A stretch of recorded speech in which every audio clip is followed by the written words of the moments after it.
More than 300 billion digital tenge already in circulation in Kazakhstan, and that figure is expected to grow significantly, with the national bank targeting 1 trillion. Starting from July, the digital tenge has been officially recognized as legal tender. But how exactly does this new form of money work? And what makes it different from the money we use today?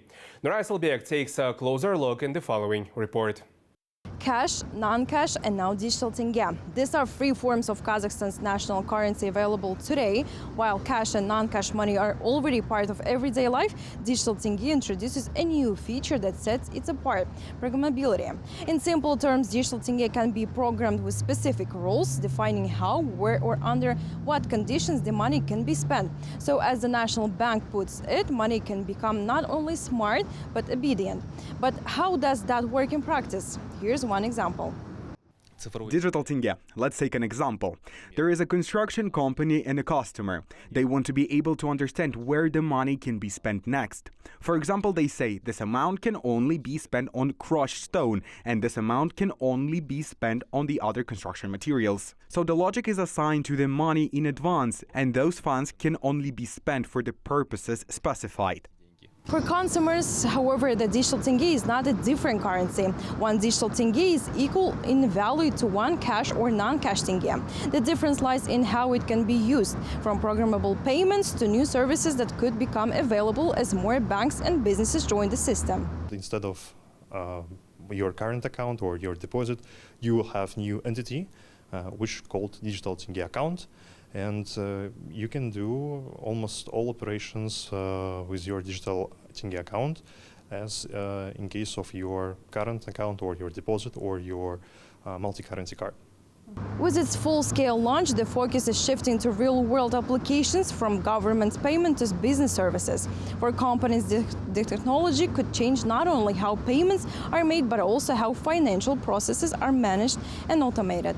Вот как раз-таки цифровой тенге, он является цифровой валютой Центрального банка Казахстана. The digital tenge is the central bank digital currency of Kazakhstan. There is also a digital yuan and the digital dirham, which are digital currencies issued by the central banks of other countries. At the moment, platforms are emerging that enable cross-border payments using these digital currencies.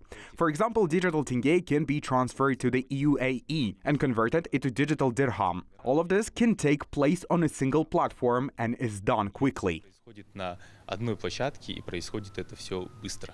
But the potential of digital currencies goes beyond domestic payments. One of the areas where they could make a significant difference is cross-border transactions.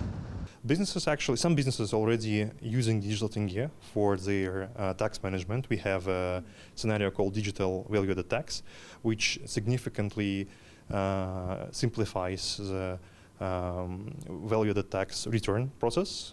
It actually speeds up very much, and we had quite positive feedback. And we think that actually this is one of the scenarios that will promote use of digital tenge. The digital tenge is now moving beyond the pilot stage. A clear legal framework is paving the way for solution tested on a limited scale to enter everyday use.